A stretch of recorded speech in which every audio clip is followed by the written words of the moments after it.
All right, you guys, so let's go ahead and get started here on lesson 5.11. This is part 2.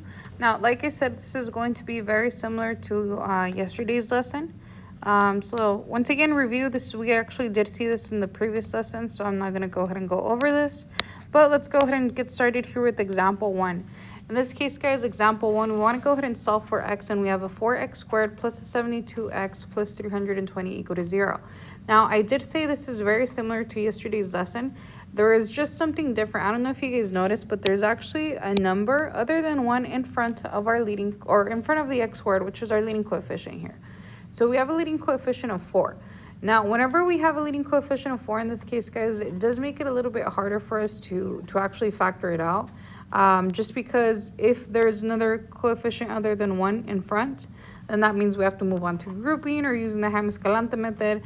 And, you know, it could be fun, but sometimes it's better off for us to get rid of that value if we can. So one way to get rid of that value in this case, guys, is taking out a GCF. Now, if you guys recall what a GCF is, GCF in this case talks about the greatest common factor. And in this case, it's basically a number that can divide into all of our terms or all of our coefficients in this case.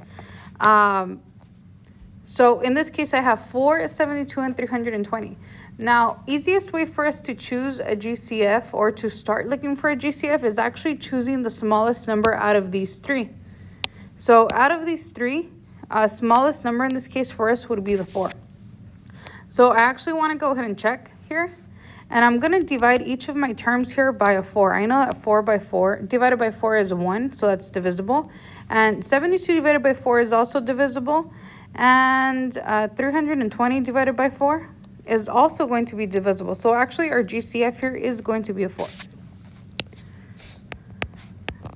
So let's go ahead and factor out our 4.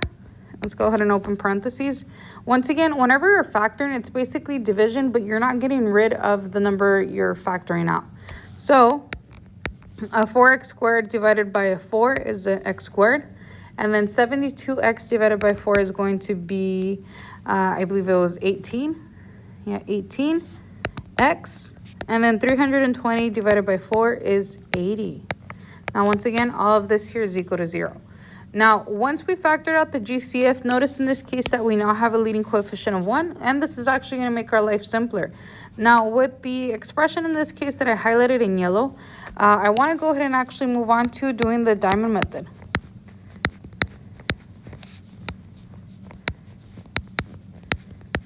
Doing the diamond method here. So in this case, guys, in order for us to do the diamond method, we need to identify A, B, and C. So in this case, guys, A is the number in front of the x squared, which is a 1. B in this case is 18, the number in front of the x, and C is 80. So let's go ahead and build our diamond here. And I have A times C on top, and I have B on the bottom. A times C in this case, guys, is going to give us 80. B in this case is going to give us 18. So question for you guys here is what two numbers multiply to an 80 and at the same time we'll be adding to an 18? So those numbers in this case for us would be 8 and 10. Once again, if we check this on the calculator, if I do 8 times 10, it gives me 80. And if I do 8 plus 10, it gives us 18. So it has to give you both the top and the bottom. So from here, let's go ahead and move on to identifying our A value. A, once again, is a 1, which means that we're actually done with factoring here. So let's go ahead and write our binomials on this side. So I still have a 4 in front, and I open parentheses, x plus 8 and x plus 10. Now this is going to be equal to a 0. Now from here, guys, whenever we make an equation or an expression equal to 0, they do have to have a variable with it.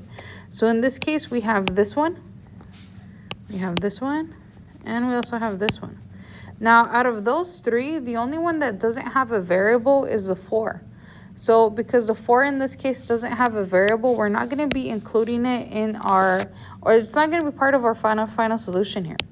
So I'm going to go ahead and do x plus 8 equal to 0 and x plus 10 equal to 0. Now let's go ahead and solve for those. In this case, on the left hand side, I'm going to go ahead and subtract 8 to both sides. And x in this case is going to equal a negative 8. Now, moving on to the next one, I'm going to go ahead and subtract 10 to both sides and subtract 10. Those cancel. And I have x equals negative 10. So those two would be our solutions. Once again, it's more or less the same idea as what we did on yesterday's lesson. The only thing different is that we do have to factor out a GCF at the beginning. All right, let's go ahead and see example 2. And in this case, guys, once again, we want to go ahead and solve for the equation of a 5x squared plus 45x plus 90 equal to 0. So first off, guys, let's go ahead and check for any GCFs.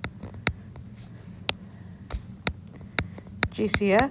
And in this case, once again, a number that can divide into the 5, the 45, and the 90.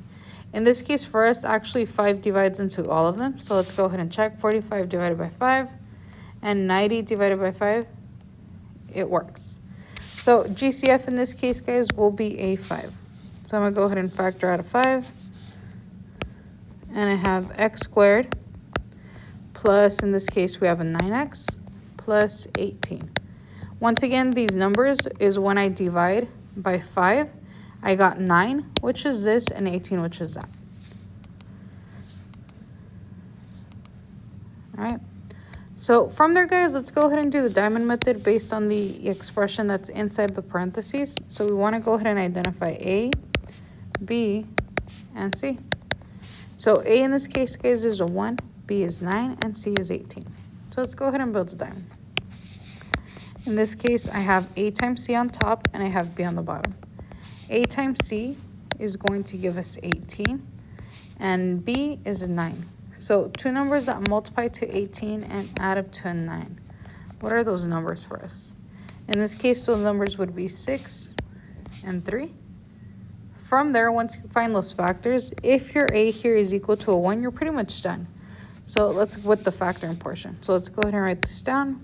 Still have a 5 in front, and we have x plus 6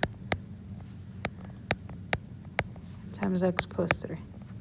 And all of that is going to be equal to a 0.